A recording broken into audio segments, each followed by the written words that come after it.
السلام عليكم ورحمة الله وبركاته. الحمد لله نحمده ونستعينه ونستغفره ونؤمن به ونتوكل عليه ونعوذ بالله من شرور أنفسنا ومن سيئات أعمالنا.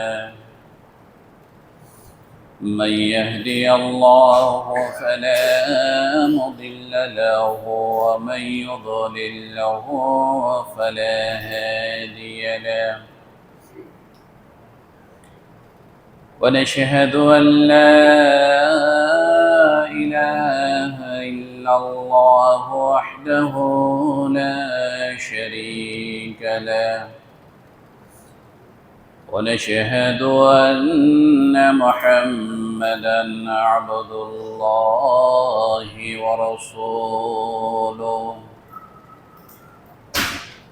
الذي أرسله بالحق بشيرًا ونذيرًا وداعيًا إلى الله بإذنه وسراجًا منيرا. فقد قال الله تبارك وتعالى في كلامه المجيد وفرقانه الحميد. فأعوذ بالله من الشيطان الرجيم. بسم الله الرحمن الرحيم. قاف والقرآن المجيد بل عجبوا أن جاءهم منذر منهم فقال الكافرون هذا شيء عجيب. أإذا متنا وكنا ترابا وذلك رجع بعيد. قد علمنا ما تنقص الأرض منهم وعندنا كتاب حفيظ. وبعد فأعوذ بالله من الشيطان الرجيم. بسم الله الرحمن الرحيم. ولنذيقنهم من عذاب الأدنى دون العذاب الأكبر لعلهم يرجعون. وبعد فأعوذ بالله من الشيطان الرجيم. إن الله لا يغفر أن يشرك به ويغفر ما دون ذلك لمن يشاء ومن يشرك بالله فقد ضل ضلالا مبينا. উপস্থিত মুআজ্জাজ হাজিরিন, প্রশংসা আল্লাহ সুবহানাহু ওয়া তাআলার শাহী দরবারে, যে রব্বুল ইজ্জাতের বিশেষ দয়ায়, যে আল্লাহ সুবহানাহু ওয়া তাআলার অনুগ্রহে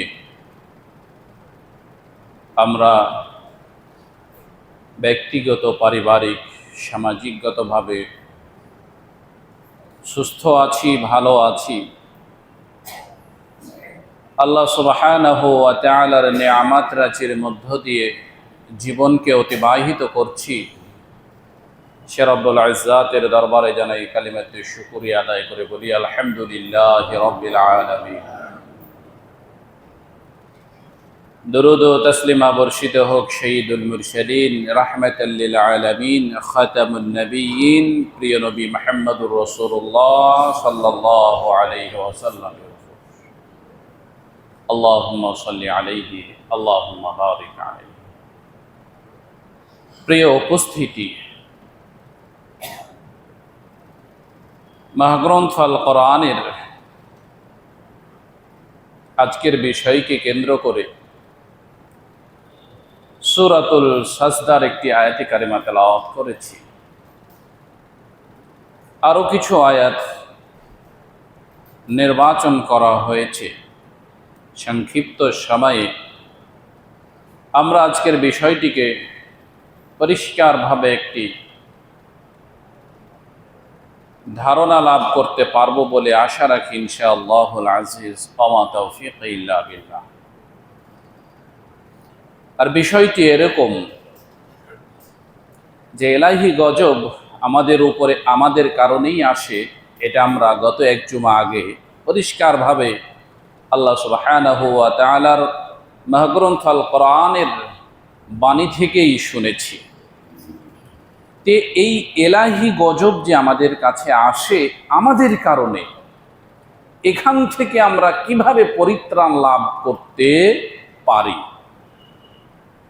আবারও বলি, আমাদের কারণে আল্লাহ সুবহানাহু ওয়া তাআলা আমাদের উপরে যে বিপর্যয় নাজিল করেন, গজব দিয়ে থাকেন, শাস্তি ভোগ করান, সতর্ক করে দেন, সেটা থেকে আমরা কিভাবে নিজেদেরকে রক্ষা করতে পারি তার কয়েকটি উদাহরণ মহাগ্রন্থ আল কোরআন থেকে শুনে নিজেদের জীবনে বাস্তবায়ন করার চেষ্টা করব ইনশাআল্লাহ। আল্লাহ সুবহানাহু ওয়া তাআলা আমাদেরকে সৃষ্টি করেছেন, আর এই সৃষ্টিগতভাবে, স্বভাবগতভাবে মানুষ দুটি জিনিস করে থাকে। এক, মানুষ স্বভাবগতভাবে ফাসাদ তৈরি করে। দুই, মানুষ স্বভাবগতভাবে আবার নতও থাকে। মানে মানুষ স্বভাবগতভাবে অন্যায় করে, পাপ করে, আবার স্বভাবগতভাবেই মানুষ অন্যায় থেকে, পাপ থেকে বিরত থাকে। দুটি সময়ে। সে সময় দুটি কোনটি? যখন মানুষের কাছে ধর্মীয় এবং নৈতিকতা থাকে, ধর্মীয় ভাবে হোক, নৈতিকতা ভাবে হোক, যখন ধর্মীয় শিক্ষা বা পারিবারিক বা সামাজিক নৈতিক শিক্ষা, এই দুটি জিনিস তার ভিতরে পুরোপুরি থাকবে, তখন মানুষ আর ফাসাদ সৃষ্টি করবে না। তখন নতগো থাকবে, অনুগত থাকবে, দ্বীনের অনুগত থাকবে, কোরআন সুন্নাহর অনুগত থাকবে, নিয়ম নীতির অনুগত থাকবে। আর যখন মানুষ সামাজিক এবং বৈশ্বিক নিয়ম নীতির নিজের আয়ত্তে করে নিবে, অর্থাৎ বিচার বিশ্লেষণ, আইন কানুন নিজের হাতে তুলে নেবে, তখন আর নিয়ম নীতিকে তোয়াক্কা করবে না। তখন মানুষ বেশি বেশি ফাসাদ সৃষ্টি করবে। এক কথায়, ক্ষমতা যখন নিজে নিয়ে নিবে, ক্ষমতা এখন আমার কাছে আছে, কিসের ধর্ম, কিসের নৈতিকতা, কিসের সামাজিকতা, কিসের দ্বীন ইসলাম, তখন মানুষ ফাসাদ সৃষ্টি করবে একেবারে অবিচারে। তা আমাদেরকে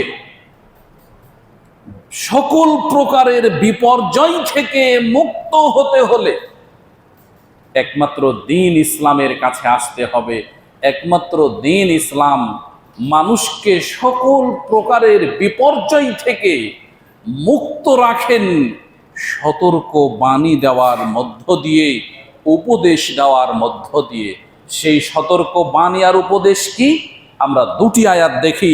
আল্লাহ সুবহানাহু ওয়া তাআলা কিভাবে আমাদেরকে সতর্ক করছেন আর কিভাবে উপদেশ দিচ্ছেন।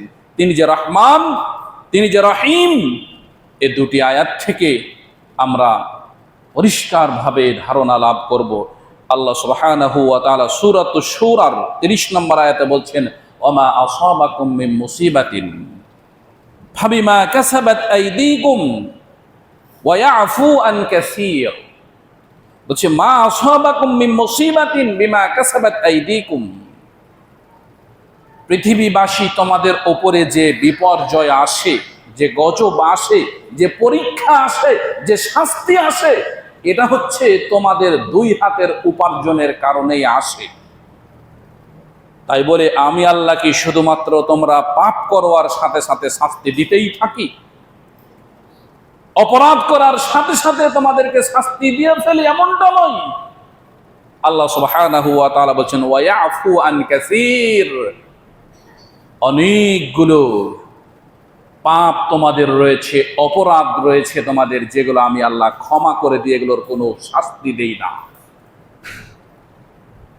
তাহলে আল্লাহ আমাদের কিছু কিছু পাপ ক্ষমা করেন, শাস্তি দেন না, আর কিছু কিছু পাপে কি করেন? শাস্তি দেন, যেটা আমরা নিজেরাই ভুল করি। এই ভুল করার কারণে তাহলে বোঝা যায় যে যে সকল পাপ আল্লাহ সুবহানাহু ওয়া তাআলার বিরুদ্ধে খুব বেশি বড় পাপ হয় না, সেগুলো মনে হয় আল্লাহ ক্ষমা করেন। আর যেগুলো বড় পাপ হয় সেগুলোর কারণে আল্লাহ আমাদেরকে কিছু পানিশমেন্ট দেন। কিভাবে দেন? পরবর্তী আয়াত আল্লাহ সুবহানাহু ওয়া তাআলা সূরাতুস সাজদার 21 নম্বর আয়াতে বলছেন, ওয়ালা নুযীকান্নাহুম মিন আযাবিল আদনা, ওয়ালা নুযীকান্নাহুম, আমি তোমাদেরকে একটু পাপের কারণে কিছু শাস্তি ভোগ করাই। আমি আল্লাহ তোমাদেরকে কিছু পানিশমেন্ট দেই।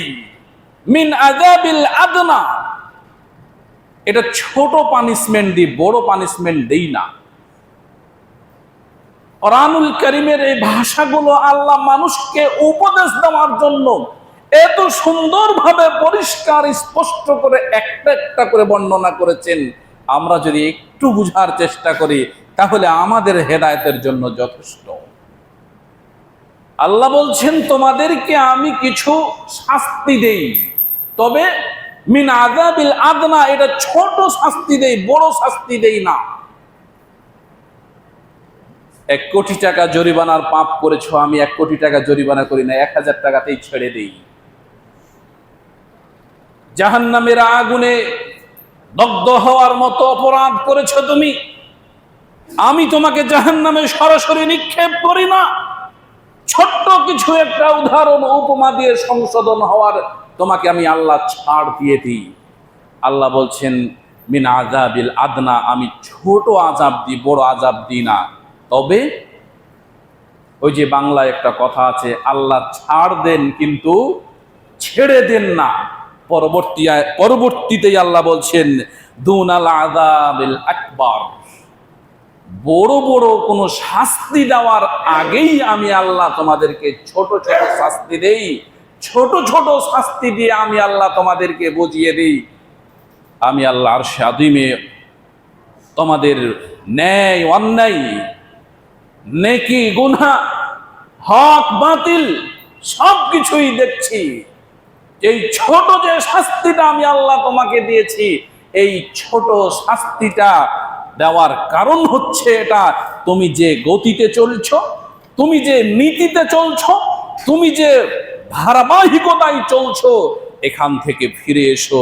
এই ছোট শাস্তি দিয়ে আমি আল্লাহ তোমাকে সতর্ক করেছি মিন দুনাল আযাবিল আকবার, বড় আযাব দেওয়ার পূর্বেই।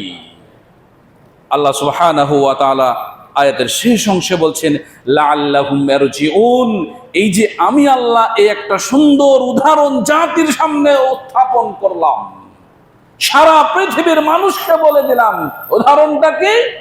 আমি আল্লাহ তোমাদেরকে কিছু পানিশমেন্ট দেই, কিছু শাস্তি দেই, ছোট ছোট শাস্তি বড় শাস্তি আসার আগেই, যাতে করে তোমরা সতর্ক হয়ে যাও, সাবধান হয়ে যাও। লাআল্লাহুম ইয়ারজিউন। আর আমি আল্লাহ আশা রাখি আমার বান্দারা এই ছোট শাস্তি পেয়ে তার ভুল থেকে ফিরে এসে আলোর পথে আবারও আসবে। কিন্তু আল্লাহ সুবহানাহু ওয়া তাআলার এত সুন্দর কথা, এত সুন্দর বাণী, আর এই ছোট ছোট শাস্তি, ধরে নিতে পারি একটু অসুস্থতা, ধরে নিতে পারি একটু আর্থিক বিপর্যয়, ধরে নিতে পারি আমার পরিবারের ভিতর থেকে হঠাৎ কারোর মৃত্যু, ধরে নিতে পারি আমার দুশ্চিন্তা, আমার অসুস্থতা ইত্যাদি যেই কোনো কিছু হতে পারে। আল্লাহ সুবহানাহু ওয়া তাআলা আমাকে সতর্ক করছেন বড় কোনো কিছু হওয়ার আগেই, যাতে করে আমি সতর্ক হয়ে যাই। কেন? আল্লাহ সুবহানাহু ওয়া তাআলা এটা সূরাতুল সাজদার 21 নম্বর আয়াতে কথাই বলেছেন, আমি আল্লাহ ছোট শাস্তি দিয়ে বান্দাকে সতর্ক করে দিই বড় শাস্তি দেওয়ার আগেই। আল্লাহ সুবহানাহু ওয়া তাআলা 2 নম্বর পারার 2 নম্বর পৃষ্ঠা আরো পরিষ্কার করে দিয়ে কি বলছেন?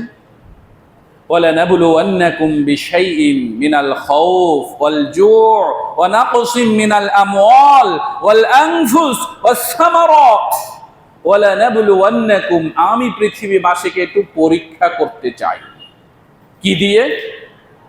মিনাল খাউফ, ভয় ঢুকিয়ে, ভিতরে ভয় দিয়ে আমি আল্লাহ বান্দাকে পরীক্ষা করব। ওয়াল জু', অর্থ সম্পদের একটু ঘাটতি করে দিয়ে, হঠাৎ আমার যেন অর্থনৈতিক একটু মন্দা চলছে, ব্যাপার কি বুঝছি না। ওয়াল জু', ক্ষুধা দিয়ে, পেটের ক্ষুধা দিয়ে। এটা পেটের খাদ্যের ক্ষুধা হতে পারে, মনের চাহিদার কোনো ক্ষুধা হতে পারে, নিজের আকাঙ্ক্ষার কোনো ক্ষুধা হতে পারে। ওয়াল আনফুস, নিজের ছেলে মেয়ে, স্ত্রী, পিতা মাতা, আত্মীয় স্বজন, প্রতিবেশী, যেই কোনো ব্যক্তির মৃত্যু ঘটানোর মধ্য দিয়ে, সামারাত, ফলমূল কমিয়ে দিয়ে বা বেশি করে দিয়ে, যে কোনো কিছু করে হতে পারে। এইগুলো পদ্ধতি অবলম্বন করে পৃথিবীর মুমিন ব্যক্তিদেরকে আমি আল্লাহ একটু পরীক্ষা করি। তাহলে আমি যখনই এগুলোর সম্মুখীন হব, আমি তখন কি করব? আল্লাহ আমাকে সতর্ক করছেন। কি থেকে সতর্ক করছেন? আমার চলার নীতি, আমার বলার নীতি, আমার সম্ভবত খাওয়া দাওয়ার নীতি, আমার উপার্জনের পদ্ধতি, এগুলোর ভিতরে সম্ভবত অবৈধতা ঢুকে গেছে, হারাম ঢুকে গেছে, ভুল ঢুকে গেছে, কিছু নিয়ম নীতি মনে হয় আমার কাছ থেকে বেরিয়ে গেছে। অথবা আল্লাহ আমাকে বেশি পছন্দ করেন, আমি যতটুকু ইবাদত করছি, আমি যতটুকু কথা বলছি, আমি যতটুকু হালালের উপরে আছি, আল্লাহ আমাকে আরো মর্যাদা বাড়িয়ে দিতে চান, আল্লাহ আমাকে আরো বেশি ভালোবেসেছেন। এই জন্য আল্লাহ বলেছেন, আল্লাহু ওয়ালিয়ুল্লাযীনা আমানু ইখরিজুহুম মিনাজ-যুলুমাতি ইলান-নূর। 3 নম্বর পারার 2 নম্বর পৃষ্ঠা কত সুন্দর বলছেন, আল্লাহ হচ্ছেন মুমিনদের বন্ধু, মুমিনদের অভিভাবক, মুমিনদের ওলি। ইখরিজুহুম মিনাজ-যুলুমাতি ইলান-নূর, সব সময় আল্লাহ এদেরকে অন্ধকার থেকে টেনে আলোর দিকে নিয়ে আসে, অন্ধকার থেকে টেনে বের করে আলোর দিকে নিয়ে যায়। এটা হচ্ছে আল্লাহ নিজেই করে। প্রিয় উপস্থিতি, আমাদের কাজগুলোর ভিতরে যে আয়াতটি আমরা বলেছিলাম, ওমা আসাবাকুম মিন মুসিবাতিন ফাবিমা কাসাবাত আইদিকুম, তোমাদের উপরে যতগুলো বিপর্যয় আসে, এই বিপর্যয়গুলো তোমাদের দুই হাতের কামাই, তোমাদের নিজস্ব কর্মের জন্যই আসে। এই নিজস্ব কর্মের ভিতরে দুটি কর্মকে সবচেয়ে বেশি গুরুত্ব দিতে হবে। এক, শিরক করা, 2, বেদাত করা। যদিও আমরা এখন বেদাতটাকে মনে করে থাকি এটা তো ভালো জিনিস, করলে অসুবিধা কোথায়। ইবাদতটা কতটুক নির্ভেজাল ভাবে করতে হয়, তাই জাতির সামনে একটা পরিষ্কার উদাহরণ দেই। উদাহরণ দিলে আমরা একটু বেশি ভালো বুঝতে পারি। শিরক থেকে মুক্ত হয়ে কত বিশুদ্ধতা থেকে জাতিকে ইবাদত করতে হয়, বান্দাকে ইবাদত করতে হয়, তার জ্বলন্ত উদাহরণ আল্লাহ সুবহানাহু ওয়া তাআলা মহাগ্রন্থ আল কোরআনে তার প্রিয়তম বান্দিকে দিয়ে দেওয়াছেন। আল্লাহ সুবহানাহু ওয়া তাআলা বলছেন, ইন্নী নাদারতু লাকা মা ফি বাতনি ফাতাকাব্বাল মিন্নি। আল্লাহ সুবহানাহু ওয়া তাআলার এই যে আয়াতের তিনটি শিক্ষা, এই তিনটি শিক্ষা সত্যি এই জাতির ভিতরে নেই। এই যে একেবারে নির্শর্ত, নির্দোষ, নিষ্কুশল, নির্ভেজাল ইবাদত, এই নির্ভেজাল ইবাদতটা যদি আমাদের মধ্যে থাকে, আসে, তাহলে শিরকের মতন কাবিরা গুনাহ, মহা অপরাধ এই জাতির মানুষ আর কেউ করবে না। মারিয়াম আলাইহিস সালাতু সালাম বলছেন, রব্বি ইন্নী নাদারতু লাকা মা ফি বাতনি মুহাররারান ফাতাকাব্বাল। পরবর্তী অংশে আর গেলাম না। প্রথম কথা, রব্বি, হে আমার পালন কর্তা, হে আমার রব, যিনি আমার জীবনদাতা, যিনি আমার মৃত্যুদাতা, যিনি আমার খাবার দাতা, যিনি আমার পোশাক দাতা, যিনি আমাকে লালন পালন করছেন, এই রবকে ডেকে বলছেন ইন্নী নাযারতু লাকা। প্রথম শিক্ষা, ইন্নী নাযারতু লাকা, আমি তোমার কাছে ওয়াদা করছি, আমি তোমার কাছে মানত করছি, আমি তোমার কাছে প্রতিশ্রুতি দিচ্ছি। আমরা ওয়াদা করি, আমরা প্রতিশ্রুতি দেই, আমরা নজর মানি, আমরা মানত মানি কোথায়? যে কোনো মানুষের কাছে, যে কোনো পীরের কাছে, যে কোনো মূর্তি পূজার আস্থানায় গিয়ে। আর তিনি নজর করছেন, মানত মানছেন, ওয়াদা করছেন, প্রতিশ্রুতিবদ্ধ হচ্ছেন, বলছেন ইন্নী নাযারতু লাকা, আমি তোমার কাছে ওয়াদা করলাম, মানত করলাম। কি মানত করলাম? মাফি বাতনি মুহাররারান, আমার পেটে যে আছে এইটা আমি তোমার রাস্তায় দান করব, এটা আমি তোমার কাছে ওয়াদা করলাম, মানত করলাম। মুহাররারান কিভাবে? একেবারেই শর্ত ছাড়া। দ্বিতীয় শিক্ষা, প্রথম শিক্ষা হচ্ছে ইন্নী নাযারতু লাকা। এই পৃথিবীতে কোনো ব্যক্তি, কোনো মানুষ যদি নজর করতে চায়, মানত মানতে চায়, কোনো কিছু দান সাদকা করতে চায়, তাহলে আল্লাহকে বলবে, আল্লাহ, এই 4 আনা পয়সা, এই 5 পয়সা, এই 1 আনা পয়সা আমি তোমার নামে ওয়াদা করে দান করলাম। দ্বিতীয় শিক্ষা, মুহাররারান, শর্ত মুক্তভাবে দান করতে হবে। আমরা সর্বক্ষণের জন্য মানত মানি শর্ত যুক্তভাবে। আল্লাহ, আমার ছেলে যদি হাফেজ হয়, আমি কাবায় গিয়ে হজ করে আসব। আমার স্ত্রী যদি এই কঠিন রোগ থেকে মুক্তি পায়, তাহলে আমি একটা খাসি দান করব। আমি যদি এই বিপদ থেকে মুক্তি লাভ করি, তাহলে মসজিদে গিয়ে 10,000 টাকা দান করব। কি ব্যাপার? আমি আপনার মসজিদে এত কিছু দিয়েছিলাম, কই আপনি আমার নামটা ঘোষণা করেননি কেন? আপনি দোয়া করেননি যে? এই পৃথিবীর মানুষকে শিখতে হবে মারিয়াম আলাইহিস সালাতু সালামের কাছে মানত কিভাবে করতে হয়, দান কিভাবে করতে হয়, কিভাবে আল্লাহর সাথে ওয়াদা করতে হয়। তৃতীয় কথা, তিনি এক আল্লাহর কাছে প্রতিশ্রুতিবদ্ধ, রব্বুল আলামিন, আমি তোমার কাছে ওয়াদা করলাম, আমার পেটে যেটা আছে সেটাকে আমি দান করব, এবং শর্ত ছাড়াই। এই আমার পেটে ছেলে আছে বা মেয়ে আছে বা কি আছে, এটা দান করে দিলাম, তুমি আমাকে এর বিনিময়ে জান্নাত দিও, এরকম কোনো শর্ত নেই। আমার পেটে যেটা আছে সেটাকে আমি দান করে দিলাম, আমার গুনাহ কাটা মাফ করে দেও, এমন কোনো শর্ত নেই। পৃথিবীর কোনো শর্ত আমি দিইনি, নিঃশর্তভাবে আমি তোমাকে এটা তোমার কাছে মানত করেছি, আমি তোমার কাছে ওয়াদা করেছি। এই দুটি করার পর আবার 3 নম্বরে বলছেন ফাতাকাব্বাল মিন্নি, হে আমার প্রতিপালক, আপনি আমার পক্ষ থেকে আমার এই মানতটা কবুল করুন। আমরা দান করে দিলাম, দান করে দিয়ে মনে করলাম দান করে দিয়েছি, সব বিপদ শেষ, খাসি দিয়ে দিয়েছি, আমার এবার সব দায়িত্ব মুক্ত। কিন্তু মারিয়াম আলাইহিস সালাম দান করলেন শর্ত মুক্তভাবে। দান করার পর বলছেন ফাতাকাব্বাল মিন্নি, হে আমার রব, আপনি আমার পক্ষ থেকে এই দানটা কবুল করুন, ফিরিয়ে দিয়েন না। আমি আপনি 3টি শর্ত পালন করে ইবাদত করতে পারি তো? কখনোই নয়। যদি বলি আমার হজ, তাহলে কথাই বলবে যে আমার হজ তো সমাজকে দেখানোর জন্য, নিজে হাজি লকবি, হাজি উপাধি অর্জন করব এর জন্য। বাজার হাটে গেলে, দোকান পাশে গেলে আমাকে বলবে হাজি সাহেব বসেন বসেন, এই জন্য, মানুষকে দেখানোর জন্য, কিছু কেনাকাটা করার জন্য। অনেক টাকা রয়েছে, এই টাকাগুলো পবিত্র করার জন্য ব্যবসা বাণিজ্য সব কিছুই করছি।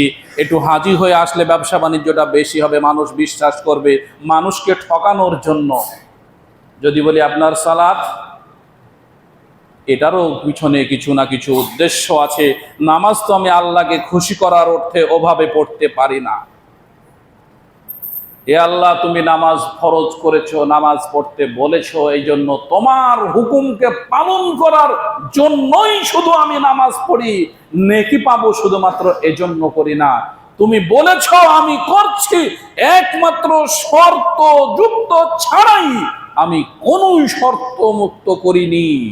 আমি শর্ত যুক্ত করে তোমার ইবাদত করতে আসিনি। তুমি বলেছো, আমি তোমার ইবাদত করছি। তুমি রমাদান মাসের সিয়াম পালন করতে বলেছ, আমি তোমার পালন করছি। তুমি হুকুম করেছ, আমি পালন করছি। আমি পালন করলে নির্ভেজাল ভাবে, আমি সাদকা করলে, দান করলে, তুমি অর্থ দিয়েছ, অর্থ থেকে দান করতে বলেছ, আমি অর্থ থেকে দান করেছি, আমার সাধ্য মতো দান করেছি। এখন তুমি কি দিবা সেটা তোমার বিষয়। আল্লাহকে যদি এভাবে বলতে পারি, তাহলে আল্লাহ সুবহানাহু ওয়া তাআলাকে আমরা তিনার কাছেই সব কিছু গচ্ছিত রেখে দিতে পারি যে আল্লাহ, আমারটা আমি করেছি, তোমারটা কি করবা তোমার বিষয়, আমার কোনো চাহিদা নেই। আমি নামাজ পড়ে গেছি, আমি রোজা করে গেছি, আমি হজ পালন করে গেছি, আমি যাকাত দিয়ে গেছি, আমি দান সাদকা করে গেছি, আমি হালাল খেয়ে গেছি, আমি কোনোদিন মানুষের অন্যায় করে যাইনি। এরপরে আল্লাহকে বললাম, আল্লাহ তুমি এগুলো করতে বলেছো, এগুলো করেছি। আমি কোনোদিন হারাম খাইনি, আমি কোনোদিন মিথ্যা সাক্ষী দিয়ে মানুষকে ধ্বংস করিনি, আমি কোনোদিন কারো জমি জাল করে নিইনি, আমি কোনোদিন মানুষের অর্থ আত্মসাৎ করিনি, আমি কোনোদিন আমার জ্ঞান থাকতে তোমার নামাজ কাজা করিনি, আমার অর্থ সম্পদ থাকতে আমি হজ পালন করতে কখনো দেরি করিনি। এগুলা তুমি বলেছো, আমি করেছি। এবার তোমার কি করার আছে তুমি করো, আমাকে জান্নাতে দিবা নাকি জাহান্নামে দিবা, তুমি যেটা বলবা আমি নির্দ্বিধায় মেনে নিব, আমার কোনো শর্ত নেই। প্রিয় উপস্থিতি, বলছিলাম পৃথিবীতে যতগুলো বিপর্যয় আসে, এগুলো হচ্ছে আমরা মানুষ আমাদের কর্মের ফলে আসে। এখান থেকে মুক্ত হওয়ার জন্য আমাদেরকে সবচেয়ে 2টি জিনিসে গুরুত্ব দিতে হবে। তার একটি হচ্ছে শিরক, আর দ্বিতীয়টি হচ্ছে বিদআত। আল্লাহ সুবহানাহু ওয়া তাআলা বলছেন, ইন্নাল্লাহা লা ইয়াগফিরু আন ইউশরাকা বিহি ওয়া ইয়াগফিরু মা দুনা যালিকা লিমান ইয়াশা। আল্লাহ বলছেন, বান্দার সকল পাপ আমি ক্ষমা করে দেব, যার পাপ মনে করব, ইচ্ছা করব। আল্লাহ যদি মনে করেন আমাদের সবার পাপ ক্ষমা করে দিবেন, এটা আল্লাহর ইচ্ছার উপরে। আল্লাহ কি এমনিতে ইচ্ছা করবে? সকালে ঘুমানোর সময় না ঘুম থেকে ওঠার সময় আলহামদুলিল্লাহিল্লাযী আহইয়ানা বা'দা মা আমাতানা ওয়া ইলাইহিন নুশুর, এই দোয়াটাও পর্যন্ত পড়তে ভুলে গেছে। ঘুমানোর সময় তো আয়াতুল কুরসি পড়ে ঘুমাইনি, ঘুমানোর সময় তো সূরা বাকারা পড়িনি বা তার শেষ 2টি আয়াত পড়িনি। ঘুমানোর সময় তো সূরা মুলক পড়ে ঘুমায়নি। ঘুমানোর সময় এমনকি ঘুমানোর যে দুয়া রয়েছে আল্লাহুম্মা বিইসমিকা আমুতু ওয়া আহইয়া, এই দুয়াটাও পড়ে ঘুমায়নি। সকালে উঠে আবার দোয়াটা পড়েও উঠলাম না, এই সারা রাত গেল, রাতের মধ্যে মৃত্যুবরণ করলাম। আল্লাহ এমনিতেই ক্ষমা করে দিবেন যত পাপ আছে। আল্লাহ বলছেন মা দুনা যালিকা লিমান ইয়াশা, আল্লাহ যার যার পাপ ইচ্ছা করবেন তার তার পাপ আল্লাহ ক্ষমা করবেন, এটা আল্লাহর ইচ্ছা। অতএব আমাদের কাজ হচ্ছে করে যাওয়া। কি করে যাওয়া? নিঃশর্ত, কোনো শর্ত থাকবে না, শর্তহীন ভাবে আল্লাহর হুকুমকে মেনে চলতে হবে, মেনে যেতে হবে। আল্লাহ সুবহানাহু ওয়া তাআলা দিবে। সেই সাথে সাথে এই শিরকের গুনাহগুলো আল্লাহ বলছেন আমি কখনোই মাফ করি না। ইয়াগফিরু মা দুনা যালিকা লিমান ইয়াশা ওয়া মান ইউশরিক বিল্লাহ ফাকাদ দাল্লা দালালাম বাঈদা। যে ব্যক্তিটি এরকম শিরক করলো, শিরক করা মানে, শিরক মানে হচ্ছে অংশীদার স্থাপন করা। এই জিনিসটা আমরা অনেক সময় বুঝি না। এই মসজিদ এই যে তৈরি হয়েছে, এই মসজিদ তৈরিতে কত হাজার মানুষের যে অবদান আছে এটা আমাদের কারো কাছে এর কোনো হিসাব নেই। কে কখন কয় টাকা দান করেছে, কে কখন কয় টাকা দিয়েছে, কারো কাছে কোনো হিসাব নাই। একমাত্র হিসাব রেখেছেন আল্লাহ সুবহানাহু ওয়া তাআলা। প্রত্যেকটা মসজিদের দানের ভাউচার আছে ঠিক, কিন্তু মসজিদের দান বক্সে, মসজিদের জুমার কোটায় বা 5 ওয়াক্তের কোটায় মানুষ যে 1 টাকা 2 টাকা 5 টাকা দেয় এর কোনো রসিদ নেই। কিরকম আছে? আজকের জুমার দিনের 5,000 টাকা আদায়, আজকের জুমার দিনের 10,000 টাকা আদায়, কে কত টাকা দিয়েছে এর কোনো হিসাব নেই। ওই টাকা দিয়ে ইট বালি সিমেন্ট রড কিনা হয়েছে, কিনে এ মসজিদ তৈরি করা হয়েছে।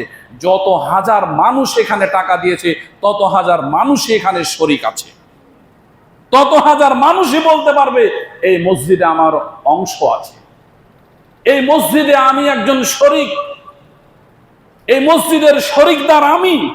অনুরূপ ভাবে ইবাদতের ক্ষেত্রে মানুষ যদি অন্য কোনো মানুষকে হোক, গাছকে হোক, সূর্যকে হোক, জড় পদার্থকে হোক, যেই কোনো জিনিসকে হোক, কথার মাধ্যমে হোক, ইবাদতের মাধ্যমে হোক, দান সাদকার মাধ্যমে হোক, যে কোনো ক্ষেত্রে যেটা আল্লাহর হক সেটার ক্ষেত্রে যদি অন্য কোনো জিনিসকে ন্যূনতম আমি যুক্ত করি তাহলে এর নামই হচ্ছে শিরক।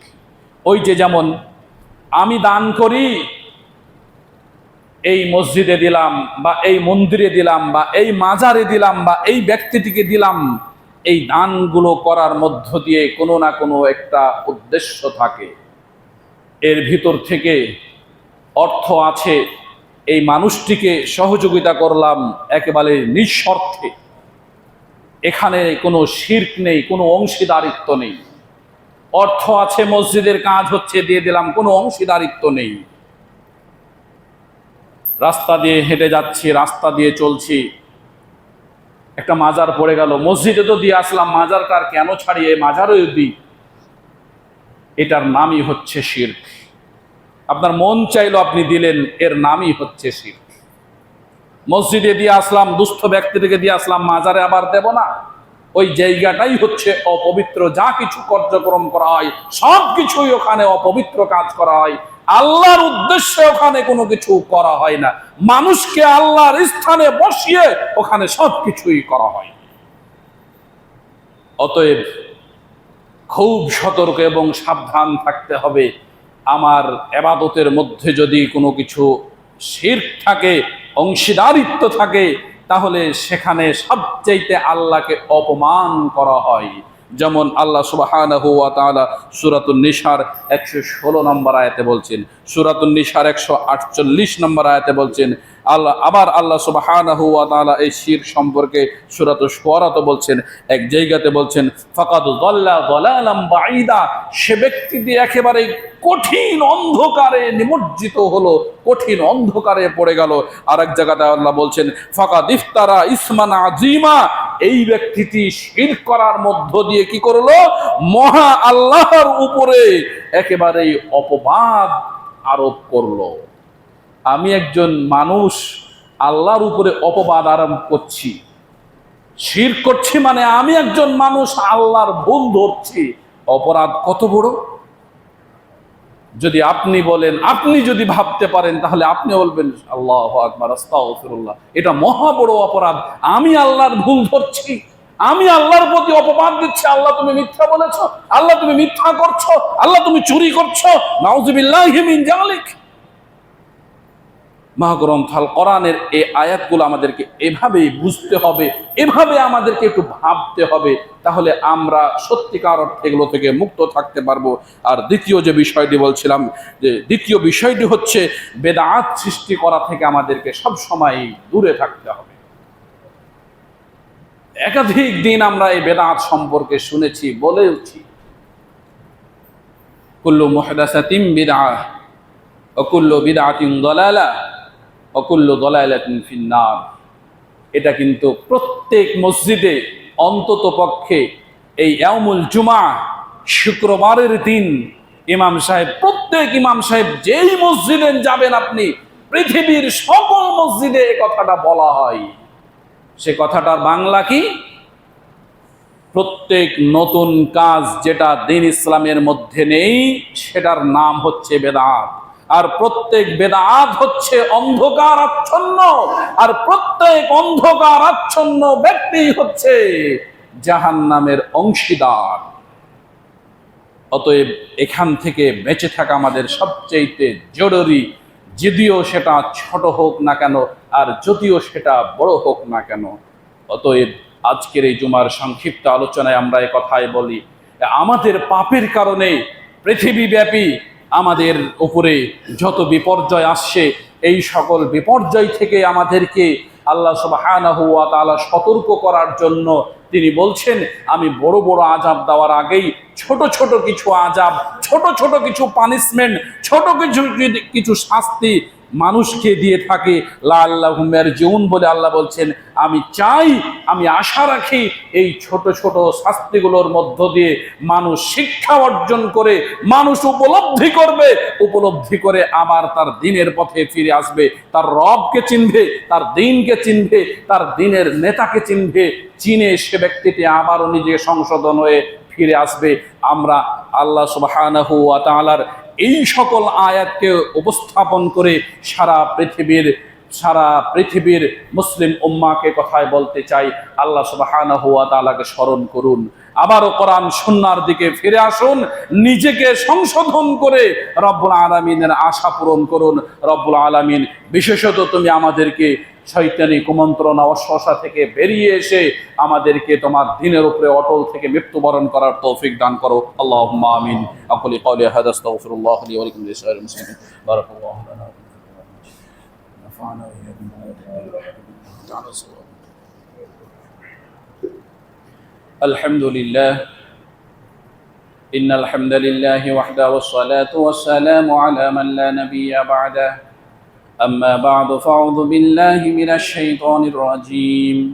يا أيها الذين آمنوا إذا نودي للصلاة من يوم الجمعة فاسعوا إلى ذكر الله وذروا البيع ذلكم خير لكم إن كنتم تعلمون.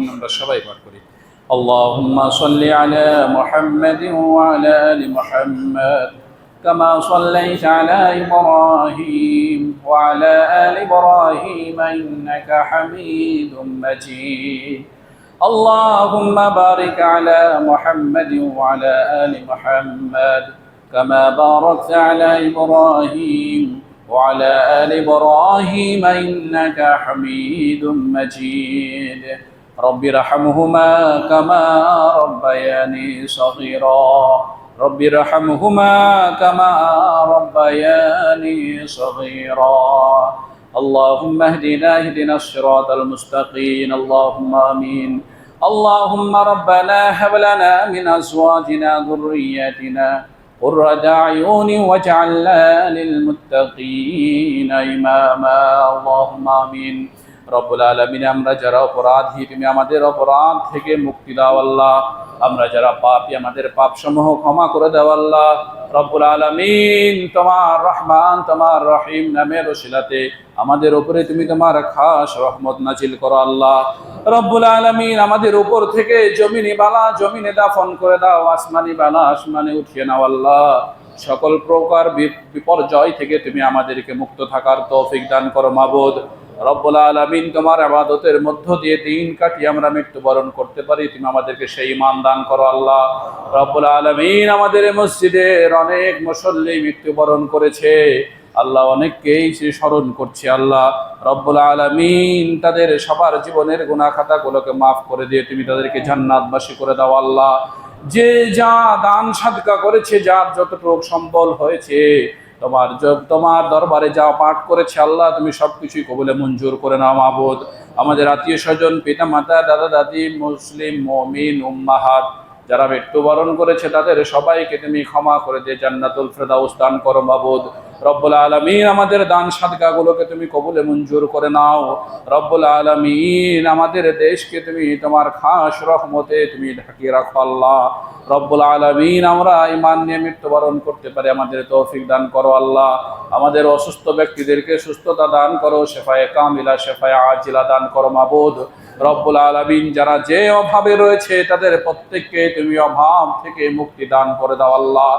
রব্বানা তাকাব্বাল দুআনা ওয়া সালাতিনা ওয়া সাদাকাতানা সুবহান রাব্বিকা রাব্বিল ইজ্জাতি আম্মা ইয়াসিফুন ওয়া সালামুন আলাল মুরসালিন ওয়ালহামদুলিল্লাহি রাব্বিল আলামিন আমিন সুম্মা আমিন।